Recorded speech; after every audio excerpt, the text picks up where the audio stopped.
नमस्कार साथियों, स्वागत है आपका अभिनव कैरियर एकेडमी के डिजिटल प्लेटफॉर्म पे। अपने कंप्यूटर के बारे में डिस्कस कर रहे थे, कंप्यूटर का अपन पढ़ रहे थे। तो पिछली 2 क्लासें हो चुकी हैं कंप्यूटर की। अभी रनिंग में जो टॉपिक चल रहा है वो कंप्यूटर ऑर्गेनाइजेशन। पहले इसका पिछले जो क्लास में था वो पार्ट फर्स्ट था, जिसके अंदर अपन ने इसकी इनपुट यूनिट और आउटपुट यूनिट के बारे में डिस्कस किया था। आज हम इसके आगे की जो यूनिट है, 3 unit, storage unit, control unit और ALU, उनके बारे में डिस्कस करेंगे। सबसे पहले आता है कंट्रोल यूनिट। कंट्रोल यूनिट क्या होता है? जो पूरे सिस्टम के कंट्रोल करने का जो काम करता है। डेटा कहाँ जाएगा, स्टोर होगा, आउटपुट डिवाइस के पास जाएगा, डेटा कैसे अपने पास कंप्यूटर के पास आएगा, वो सारी चीजें कंट्रोल कौन करता है? Control unit. Control unit CPU का एक हिस्सा है जो कंप्यूटर से जुड़ी हुई सभी डिवाइसों और उनके कार्यों को नियंत्रित करता है। कंट्रोल यूनिट मुख्य मेमोरी और इनपुट आउटपुट डिवाइस के साथ कम्युनिकेशन करता है, और इनके अलावा यह इनपुट आउटपुट डिवाइस में डेटा को ट्रांसफर करता है। कंट्रोल यूनिट मुख्य मेमोरी, मेन मेमोरी से निर्देशों को प्राप्त करके उन्हें डिकोड करता है। डिकोड का मतलब उनको अपने जो कंप्यूटर समझ सके उस लैंग्वेज में इसको कन्वर्ट करता है, और उसके बाद इन निर्देशों को एग्जीक्यूट करने के लिए ALU के पास भेज देता है। ALU अपन ने देखा था अरिथमेटिक लॉजिकल यूनिट। अभी इसकी कंट्रोल यूनिट के बाद इसी की बात करेंगे अपन। ALU इन निर्देशों को एग्जीक्यूट करने के बाद वापस CU को भेज देता है। एग्जीक्यूट का मतलब क्या है? ALU के पास कंट्रोल यूनिट है, कुछ इंस्ट्रक्शंस भेजे तो ALU क्या करेगा? उसके ऊपर अगर उसके ऊपर कोई लॉजिक कंसेप्ट लगाना है तो लॉजिक लगाएगा, उसके ऊपर कोई मैथमेटिकल लगाना है तो मैथमेटिकल लगाएगा। जो भी ऑपरेशन उसको करना है तो वो करके दोबारा किसके पास भेज देता है? कंट्रोल यूनिट के पास। ठीक है, अब बात करते हैं ALU की, अरिथमेटिक लॉजिक यूनिट। कंप्यूटर में जितने भी तार्किक या गणितीय रूप से जितने भी ऑपरेशंस होते हैं वो सारे किस में एग्जीक्यूट होते हैं? ALU में। अगर ये क्वेश्चन आए भी तार्किक और लॉजिकल मैथमेटिकल जो ऑपरेशंस है वो किस में एग्जीक्यूट होते हैं कंप्यूटर में, उसमें आपको ऑप्शन मिल जाएगा ALU। तो आपको ALU पे टिक करना है। यह एक डिजिटल सर्किट है जो कंप्यूटर के प्रोसेसर में होता है। ALU का मुख्य काम गणितीय, अरिथमेटिक और तार्किक लॉजिक संचालन करना है, जैसे कि जोड़, घटाव, गुणा, विभाजन। ठीक है, नंबरों की तुलना करना, कौन बड़ा कौन छोटा, ये सब लॉजिक होते हैं। बड़ा छोटा, इक्वल टू, ये सब। ALU कंप्यूटर के केंद्रीय प्रसंस्करण इकाई CPU का एक प्रमुख घटक होता है। ये भी CPU में रहता है, और यह उन सभी गणनाओं को करता है जिनकी आवश्यकता कंप्यूटर को विभिन्न कार्यों को पूरा करने के लिए होती है। समझ आ गई? ALU क्या होता है? जितने भी गणितीय या तार्किक जिसमें कोई लॉजिक की जरूरत है या किसमें मैथमेटिकल ऑपरेशंस करने हैं, उन सब में कौन काम करता है? ALU काम करता है। ALU पूरे प्रोसेस करने के बाद उसको किसको दोबारा भेजता है? कंट्रोल यूनिट के पास। नेक्स्ट यूनिट आती है स्टोरेज यूनिट। ये मेन पार्ट होता है, इसमें से क्वेश्चन काफी आते हैं आपके, इसको ढंग से पढ़ना। स्टोरेज यूनिट क्या होता है? स्टोरेज क्या होता है? किसी भी चीज को सेव करके रखना, स्टोर करके रखना, इन फ्यूचर कभी जरूरत हो तो उसको हम देख सकें। ठीक है, वो किस में होता है? मेमोरी में होता है, स्टोरेज यूनिट्स में होता है। स्टोरेज यूनिट मेमोरी 2 तरह की होती है, एक होती है प्राइमरी और एक होती है सेकेंडरी। प्राइमरी और सेकेंडरी। प्राइमरी के 2 पार्ट्स होते हैं, रैम का पूरा नाम होता है random access memory. Random access memory. Random access memory और रैंडम एक्सेस मेमोरी क्या होती है? रैंडम एक्सेस मेमोरी एक तरह से वोलेटाइल मेमोरी होती है। वोलेटाइल का मतलब होता है वाष्पशील, जो कुछ टाइम के लिए रहती है, टेम्परेरी होती है। जब तक सिस्टम अपना रनिंग में है तब तक जो डेटा है रैम के अंदर रहता है। जैसे ही अपना सिस्टम बंद हो जाता है तो रैम का जितना भी डेटा है वो सारा क्लियर हो जाता है। तो ये होता है रैंडम एक्सेस मेमोरी। और दूसरी प्राइमरी मेमोरी कौन सी होती है? रोम, रीड ओनली मेमोरी, रोम। रोम क्या होती है? नॉन वोलेटाइल होती है। अगर आपसे क्वेश्चन आ जाए वोलेटाइल कौन सी है, नॉन वोलेटाइल कौन सी है, रैम तो होती है वोलेटाइल और जो रोम होती है वो नॉन वोलेटाइल होती है। ये क्या होती है, परमानेंट मेमोरी होती है। रोम के ऊपर जो डेटा होता है वो कंप्यूटर बंद होने पर, पावर ऑफ होने पर भी क्या रहता है, सेव रहता है, स्टोर रहता है उसके ऊपर, तो वो होती है रोम। अब थोड़ी इनके अंदर डिस्कस करते हैं रैम। रैम कितने तरह की होती है, दो तरह की, एक होती है स्टैटिक रैम और एक होती है डायनेमिक रैम। एक होती है एस रैम, इसको बोलते हैं स्टैटिक, एक होती है डायनेमिक। स्टैटिक रैम और डायनेमिक रैम ऐसी क्या होती है, रोम होता है P ROM, EP ROM, EEP ROM. P ROM होता है प्रोग्रामेबल रीड ओनली मेमोरी, जिसको प्रोग्राम किया जा सकता है। EP ROM erasable programmable read only memory, जिसको इरेज किया जा सकता है, उसको प्रोग्राम किया जा सकता है। रोम में क्या रहता है, डेटा वन टाइम रहता है, एक बार स्टोर कर दिया उसको बार बार अपन रीड कर सकते हैं। एक होती है EEP ROM, electrical erasable programmable read only memory. अब इनका डीपली पूरा डिस्कशन आगे करेंगे अपन। उसके बाद देखो ये तो थी प्राइमरी मेमोरी, अब आती है सेकेंडरी मेमोरी। सेकेंडरी मेमोरी में कौन कौन सी टाइप्स होते हैं, एक तो होते हैं मैग्नेटिक स्टोरेज, जिसमें मैग्नेट्स का यूज किया जाता है, जिसके ऊपर मैग्नेट्स की परत लगी होती है, जिसके ऊपर डेटा सेव रहता है। एक होती है ऑप्टिकल स्टोरेज, एक होता है फ्लैश स्टोरेज, ठीक है। अब देखो मैग्नेटिक स्टोरेज कौन से होते हैं, एचडीडी, इसको बोलते हैं hard disk drive, hard disk drive, ठीक है। ये होती है magnetic storage. Hard disk drive के भी अपन पूरा इसको अंदर की स्ट्रक्चर देखेंगे, कैसे इसके अंदर डेटा स्टोर, कहां पर स्टोर होता है, उसको कौन रीड करता है। एक होती है फ्लॉपी डिस्क, एक होती है मैग्नेटिक टेप। मैग्नेटिक टेप एक ऐसी रिबन होती है जिसके ऊपर मैग्नेट की परत चढ़ी होती है, जिसके ऊपर डेटा सेव होता है। जैसे पुराने टाइम में कैसेट्स आती थी, इस तरह की कैसेट्स आती थी, ठीक है। ये इस पे ये जो रील अंदर चलती थी वो किस कौन सी होती थी, वो मैग्नेटिक टेप होती थी। एक अब आता है ऑप्टिकल स्टोरेज। ऑप्टिकल स्टोरेज में सीडी, इसको बोलते हैं compact disc, compact disc, compact disc. CD क्या होती है, सर्कुलर टाइप की होती है, ऐसी होती है सीडी, जिसके ऊपर डेटा सेव होता है। सीडी में क्या होता है, वन टाइम डेटा स्टोर होता है, एक बार रीड कर दिया, अब उसको एक बार राइट कर दिया, उसको बार बार अपन रीड कर सकते हैं, रीराइट नहीं कर सकते। एक होती है डिजिटल डीवीडी, सॉरी डीवीडी क्या होती है, डिजिटल,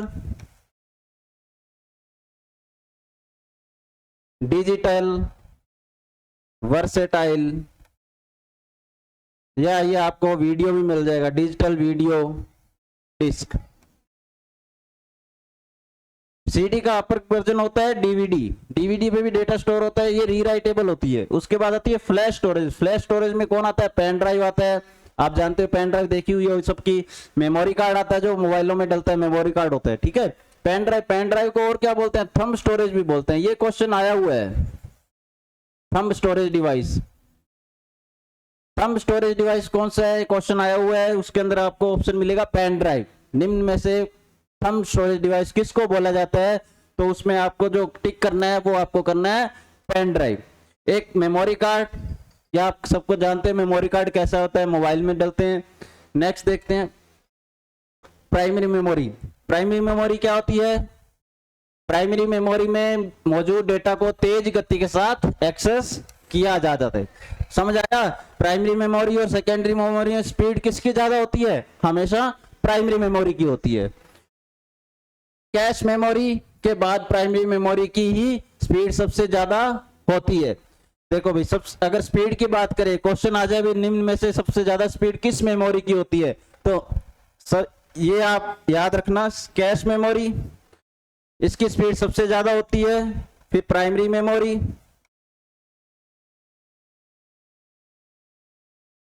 उसके बाद आती है आपकी सेकेंडरी मेमोरी।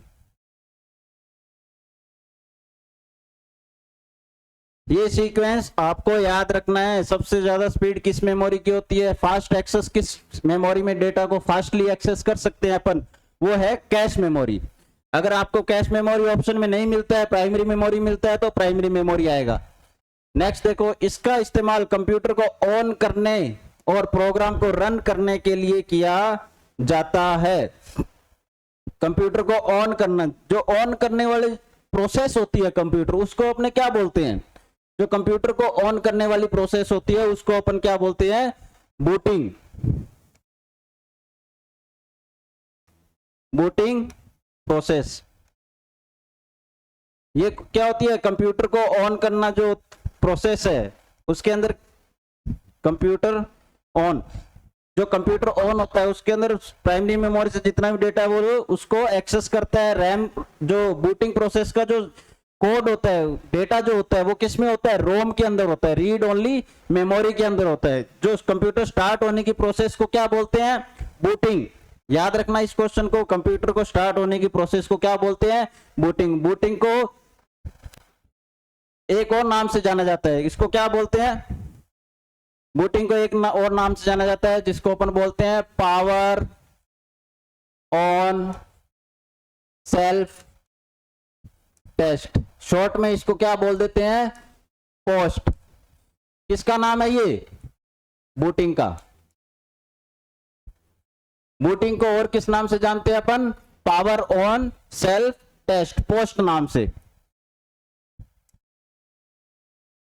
यह सेमीकंडक्टर, इसको याद रखना, प्राइमरी मेमोरी किस तत्व से बनी होती है, किस पदार्थ की बनी होती है, सेमीकंडक्टर पदार्थ से बनी होती है। ये मेमोरी ज्यादा मात्रा में डेटा को स्टोर नहीं कर सकती क्योंकि इसका स्टोरेज क्षमता बहुत कम होती है। अगर स्टोरेज की बात करें तो स्टोरेज कैपेसिटी हमेशा सेकेंडरी स्टोरेज जो डिवाइसेज हैं उनकी ज्यादा होती है, प्राइमरी मेमोरी की हमेशा कम स्टोरेज होती है। प्राइमरी मेमोरी सीधे सीपीयू के साथ कम्युनिकेशन करती है, डायरेक्ट सीपीयू के साथ कनेक्टेड रहती है। और कम्युनिकेट, जो अगर क्वेश्चन आ जाए सीपीयू के साथ डायरेक्ट कम्युनिकेट कौन सी मेमोरी करती है, तो प्राइमरी मेमोरी करती है। अब देखो रैम, रैंडम एक्सेस मेमोरी, जिसको अपन ने वोलेटाइल मेमोरी भी बोला था, टेम्परेरी मेमोरी भी बोला था। तो इसके अंदर दो पार्ट्स होते हैं, एस रैम और डी रैम। इन दोनों में डिफरेंस क्या होता है, एक होती है स्टैटिक रैम और डायनेमिक रैम। किसकी स्पीड ज्यादा होती है, कौन सी उसके अंदर किस में ट्रांजिस्टर होते हैं, किस में कैपेसिटर्स होते हैं, वो चीज अपन देखते हैं। सबसे पहले तो इसकी फुल फॉर्म देखो, S RAM stands for static random access memory, और डी रैम को क्या बोलते हैं, डायनेमिक रैंडम एक्सेस मेमोरी। इसकी फुल फॉर्म आप याद रखोगे, क्वेश्चन में सीधी सीधी फुल फॉर्म पूछी जाती है कई बार। उसके बाद देखो component, S RAM stores information with the help of transistors. S RAM में क्या होते हैं, ट्रांजिस्टर्स होते हैं, ये स्टैटिक होती है। उसके बाद में D RAM stores data using capacitors, capacitor, इसके अंदर कैपेसिटर्स होते हैं, याद रखना इसको। उसके बाद में refresh, S RAM capacitors are not used which means refresh is not needed. जिस मेमोरी में कैपेसिटर्स का यूज होता है उसको बार बार रिफ्रेश करने की जरूरत नहीं होती है। और कैपेसिटर्स किस में होते हैं, एस रैम में, इसको बार बार रिफ्रेश करने की जरूरत नहीं है। डी रैम में क्या होते हैं, contents of a capacitor need to be refresh periodically. इसके अंदर जो डी रैम में क्या होता है, इसके अंदर कैपेसिटर्स को बार बार रिफ्रेश करना पड़ता है, जिसके कारण ये क्या होती है, इससे स्लो होती है। उसके बाद देखो S RAM provides faster speed of data read write. S RAM और डी रैम में पूछ ले आपको फास्टेस्ट कौन सी मेमोरी है, तो एस रैम, याद रखना स्टैटिक रैम डायनेमिक रैम से ज्यादा फास्टली डेटा को एक्सेस करती है। कारण क्योंकि डी रैम को बार बार रिफ्रेश करना पड़ता है, उसकी पावर कम हो जाती है, इसलिए D RAM provide slower speed of data read write. उसके बाद power consumption, S RAM consumes more power, D RAM consumes less power. S RAM has long data life, static RAM के अंदर क्या होती है, जो डेटा की लाइफ होती है वो ज्यादा होती है। D RAM has short data life, जैसे रिफ्रेश करते हैं उसका डेटा चला जाता है। एस रैम आर एक्सपेंसिव, अगर कॉस्ट की बात करें तो एस रैम डी रैम से ज्यादा कॉस्टली होती है।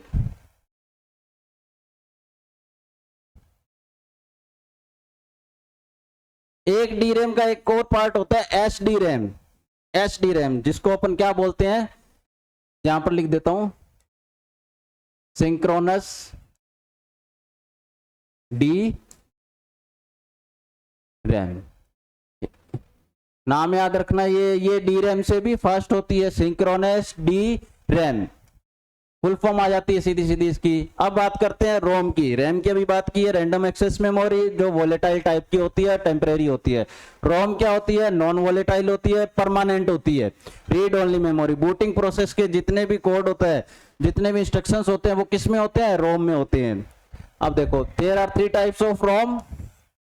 P ROM programmable read only memory chip है, जिसे केवल एक बार प्रोग्राम किया जा सकता है। पी रोम की फुल फॉर्म याद कर लेना, प्रोग्रामेबल रीड ओनली मेमोरी। इसको क्या है? एक बार ही प्रोग्राम किया जा सकता है। एक बार जब पी रोम को प्रोग्राम कर लिया जाता है तो फिर उसमें से डेटा को इरेज नहीं किया जा सकता, वह डेटा हमेशा के लिए चिप में राइट हो जाता है। पी रोम में एक बार जो डेटा राइट हो गया, उसको अपन चेंज नहीं कर सकते, उसको एडिट नहीं कर सकते।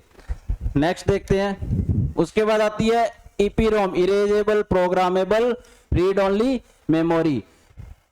ये क्या होती है? इरेजेबल, नाम से दिख रहा है, इरेज कर सकते हैं इसके अंदर अपने डेटा। डेटा को इरेज किया जा सकता है तथा इसे दोबारा राइट किया जा सकता है। ईपीरोम को एक बार राइट करके दोबारा भी उसको एडिट करके राइट किया जा सकता है। अब देखो, इसके अंदर अंडरलाइन किया हुआ है, ये क्वेश्चन आए हुए हैं, किसकी सहायता से उसको इरेज किया जाता है? पराबैंगनी प्रकाश के द्वारा, पराबैंगनी किरण, अल्ट्रावायलेट रेज के द्वारा। ये क्वेश्चन आया हुआ है, काफी बार आया हुआ है। किस ड्राइव को या जो रोम होती है, ईपी रोम को किसकी सहायता से इरेज किया जाता है? तो पराबैंगनी किरणों से, पराबैंगनी किरणों से डेटा को इरेज किया जाता है, जिससे कि हम उसे दोबारा राइट या प्रोग्राम कर सकते हैं। उसके बाद आता है electrically erasable programmable read only memory, EEP ROM. नाम से पता लग रहा होगा, इलेक्ट्रिकली। इसको क्या होता है? बिजली का जो चार्ज होता है, इलेक्ट्रिसिटी से इसको इरेज करके फिर इसका यूज कर सकते हैं अपन। ईईपी रोम में डेटा बाइट को इरेज तथा रीप्रोग्राम किया जा सकता है, उसको एडिट किया जा सकता है। इसमें डेटा बाइट को इलेक्ट्रिक चार्ज के द्वारा इरेज किया जाता है, जिससे कि हम इसे दोबारा प्रोग्राम किया जा सकते। इन दोनों में डिफरेंस याद रखना, कौन सी रोम को, कौन सी मेमोरी को पराबैंगनी किरणों से इरेज किया जाता है, कौन सी को इलेक्ट्रिक चार्ज से इरेज किया जाता है। ठीक है, नेक्स्ट देखो, सेकेंडरी स्टोरेज डिवाइस में अभी तक अपने क्या देखा था? Primary storage. अभी हम क्या देख रहे थे? Primary storage. उसमें कौन कौन से होते हैं? एक तो होता है रैम, एक होता है रोम, रैंडम एक्सेस मेमोरी और रीड ओनली मेमोरी। रैम 2 तरह की होती है, S RAM, static RAM, D RAM, dynamic RAM. ROM 3 तरह की थी, programmable read only memory, erasable programmable read only memory और electrically erasable programmable read only memory. अब अपन देखते हैं सेकेंडरी स्टोरेज। सेकेंडरी स्टोरेज में क्या आती है? फ्लॉपी डिस्क आती है, जो मैग्नेटिक डिस्क में होती है, फ्लॉपी डिस्क। ये नाम याद रखना भी अपने, या ये आता है क्वेश्चन में कई बार। डिस्केट किस स्टोरेज डिवाइस को बोला जाता है, या कंप्यूटर में डिस्केट किससे संबंधित है? तो डिस्केट किसको बोलते हैं? फ्लॉपी डिस्क को। इसको ढंग से अपने माइंड में बिठा लेना, डिस्केट किसको बोलते हैं? फ्लॉपी डिस्क को। डिस्केट एक डेटा स्टोरेज डिवाइस है, जिसका इस्तेमाल छोटी मात्रा में डेटा को स्टोर करने के लिए किया जाता है। अब तो इसका यूज नहीं होता, पहले काफी यूज होता था इसका, फ्लॉपी डिस्क का। फ्लॉपी डिस्क को रीड और राइट करने के लिए फ्लॉपी डिस्क ड्राइव का इस्तेमाल किया जाता है। इस नाम को भी याद रखना, floppy disk drive. Floppy disk को राइट करने के लिए, उसके ऊपर डेटा को लिखने के लिए किसका यूज होता है? फ्लॉपी डिस्क ड्राइव का। रीड भी होता है और राइट भी होता है इसी से। अब कितने टाइप की होती है फ्लॉपी डिस्क? 2 तरह की होती है, कॉमनली 2 तरह की होती है। 5.25 इंच फ्लॉपी डिस्क, 5.25, ये फर्स्ट टाइप और ये सेकंड है। 5.25 इंच की होती है एक, उसका जो आकार होता है 5.25 इंच होता है, और यह 1.2 MB तक डेटा को स्टोर कर सकता है। ये पहली थी जिसके अंदर क्या था, 1.2 MB तक, सिर्फ 1.2 MB डेटा आता था इसके अंदर। उसके बाद फिर एक और बनी 3.5 इंच की, इसका साइज 3.5 इंच होता है, और यह 1.44 MB तक डेटा को स्टोर कर सकता है। ये जो स्टोरेज कैपेसिटी है इसको ढंग से याद रखना, कौन सी फ्लॉपी डिस्क में कितनी उसकी डेटा की कैपेसिटी है। 1.2 MB कौन सी फ्लॉपी डिस्क में होती है और 1.44 MB किस फ्लॉपी डिस्क में स्टोर कर सकते हैं। अब देखो और क्या था स्टोरेज डिवाइस में, हार्ड डिस्क आई थी, एक होती है solid state drive. Hard disk drive का अपग्रेड वर्जन होता है solid state drive. Hard disk में जो फास्टर होती है ये होती है फास्टेस्ट होती है solid state drive, hard disk से तेज होती है ये, ठीक है। फास्टेस्ट होती है किससे, होती है हार्ड डिस्क ड्राइव से। ये कौन सी है, फ्लॉपी डिस्क, हार्ड डिस्क, ये किस तरह की, मैग्नेटिक टेप, ये सब किस में आते हैं, मैग्नेटिक स्टोरेज में। उसके बाद देखो CD, DVD, compact disk drive, digital video या वर्सेटाइल डिस्क। एक होती है पेन ड्राइव जिसको अपन थंब ड्राइव भी बोलते हैं, ये नाम आप याद रखोगे। थंब ड्राइव किस स्टोरेज डिवाइस को बोला जाता है, तो वो आता है पेन ड्राइव को। मेमोरी कार्ड, ये दोनों किस तरह की मेमोरी है, फ्लैश टाइप की होती हैं। ये क्वेश्चन आता है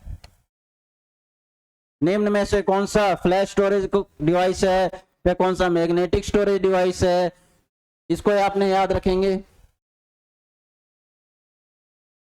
अभी अपन थोड़ी सी हार्ड डिस्क की बात कर लेते हैं। हार्ड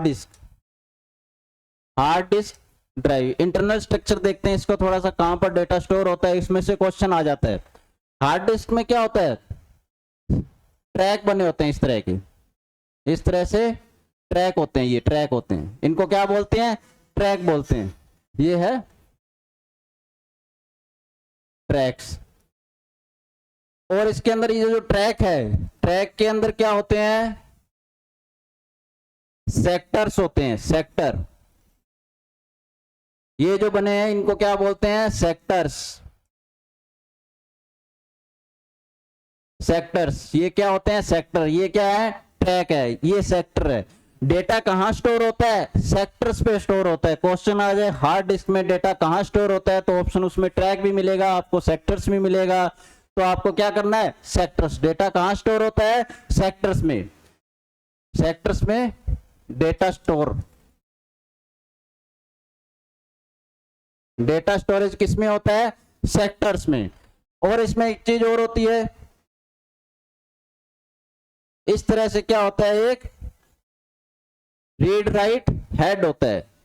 ये क्या होता है, एक रीड राइट हेड होता है। ये जो बना हुआ है इसको क्या बोलते हैं, रीड राइट हेड। इस तरह से यहां पर ये लगा होता है, ये होता है रीड राइट हेड। इसका काम क्या होता है, डेटा को पढ़ने का काम, डेटा को एक्सेस करना है। हार्ड डिस्क में डेटा किसकी सहायता से एक्सेस होता है, इसके अंदर एक हेड होता है जिसको अपन बोलते हैं रीड राइट हेड। अब नेक्स्ट देखते हैं। अब अपन कुछ एक जो इसकी मेमोरी यूनिट्स होती हैं उन पे डिस्कस करते हैं। सबसे छोटी यूनिट क्या होती है डेटा की, बिट होती है। सबसे छोटी यूनिट क्या होती है, बिट होती है। बिट किस में होती है, 0 और 1, 0 या 1 को बोलते हैं। कंप्यूटर किस भाषा को समझता है, बाइनरी भाषा को। बाइनरी भाषा में क्या होता है, 0 और 1 ही होते हैं, बाइनरी लैंग्वेज। कंप्यूटर की भाषा होती है ये बाइनरी लैंग्वेज, या इसको क्या बोलते हैं, मशीनरी लैंग्वेज। मशीनरी लैंग्वेज, ठीक है। अब देखो बिट, बिट के बाद एक होता है निबल, NIBBL, निबल। निबल किसके बराबर होता है, 4 बिट के, 4 बिट के। उसके बाद आता है 1 बाइट। 1 बाइट किसके इक्वल होता है, 8 बिट के।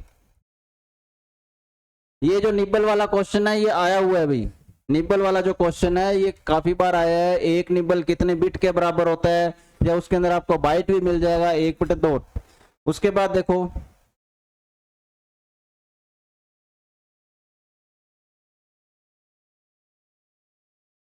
बिट, बाइट की बात होगी। उसके बाद आता है किलोबाइट। 1 किलोबाइट किसके इक्वल होता है, 1024 बाइट, 1024 बाइट के इक्वल क्या होता है, 1 किलो बाइट होता है।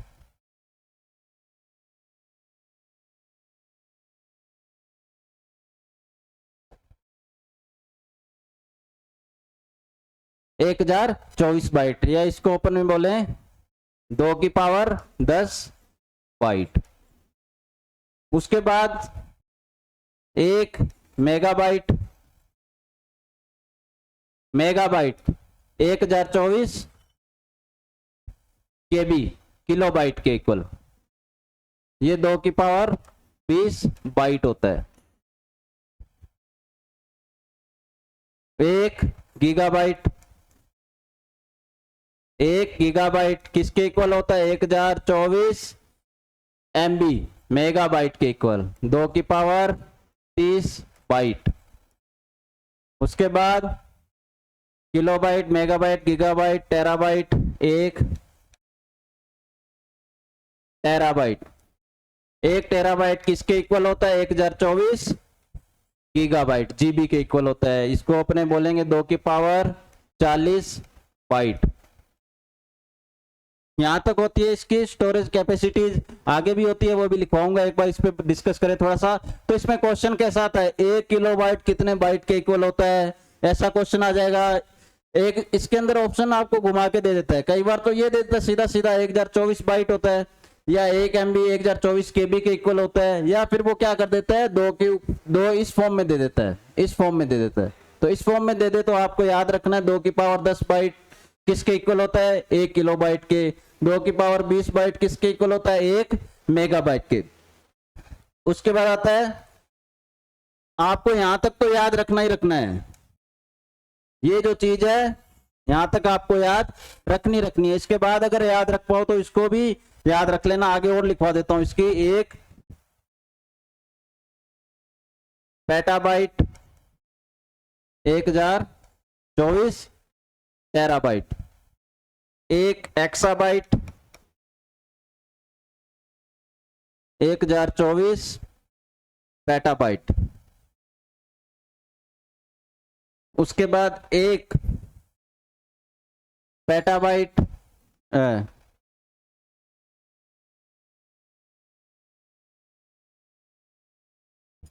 एक उसके बाद आता है जेटाबाइट, जेटा बाइट, ये किसके इक्वल होता है, 1024 एक्सा बाइट के।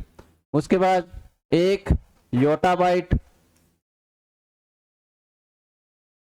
1024 जेटाबाइट।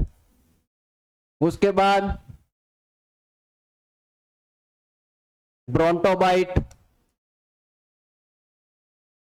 Brontobyte 1024 yottabyte. उसके बाद आता है 1 जियोप बाइट, ये किसके इक्वल होता है, 1024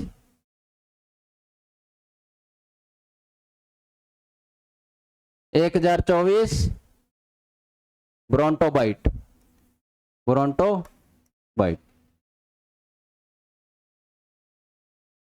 इनको ये जो मेजरमेंट्स है इनको याद रखना है। सबसे छोटी मेमोरी बिट होती है, उसके बाद कितने जीबी में कितने एमबी होती है, कितने टीबी में कितना जीबी होता है, या कितने बाइट होते हैं, इससे रिलेटेड क्वेश्चन में लगभग आता ही आता है। नेक्स्ट देखते हैं अपने, यहां तक आपको याद रखना है टीबी तक, ये तो कंपलसरी आपको याद रखनी है, अगर उससे ज्यादा भी याद रख सको तो बढ़िया है। नेक्स्ट देखते हैं कुछ एक एमसीक्यूज है जो लास्ट सीईटी के क्वेश्चन पेपर्स हुए थे, उसके अंदर कुछ एक क्वेश्चंस आए हैं जो अपने अभी पिछली क्लास में और आज की क्लास में जो डिस्कशन किया है उससे रिलेटेड क्वेश्चंस है, एमसीक्यूज हैं, वो देखते हैं अपन किस तरह के क्वेश्चंस आते हैं, किस तरह के क्वेश्चन थे। सबसे पहले आता है DPI. DPI stands for, DPI क्या होती है, डॉट्स पर इंच होता है, डॉट्स पर इंच। डॉट पर इंच मतलब जो अपनी प्रिंटर की जो क्वालिटी देखी जाती है वो किस में देखी जाती है, इसकी स्पीड देखी जाती है वो किस में देखी जाती है, डॉट्स पर इंच में देखी जाती है। तो इसका आंसर क्या है, डॉट्स पर इंच। डीपीआई क्या होता है, प्रिंटर का मानक होता है एक तरह से। इसकी जो क्वालिटी देखी जाती है, 1 इंच के अंदर कितने डॉट्स आते हैं, 1 इंच के अंदर कितने डॉट्स पर इंच का मतलब क्या हो गया, ये 1 इंच हो गया, इसके अंदर जितने ज्यादा डॉट होंगे उसकी क्वालिटी कितनी होगी, उतनी ही बढ़िया होगी। Next question, after input storage process and output which is the fifth operation performed by any computer system.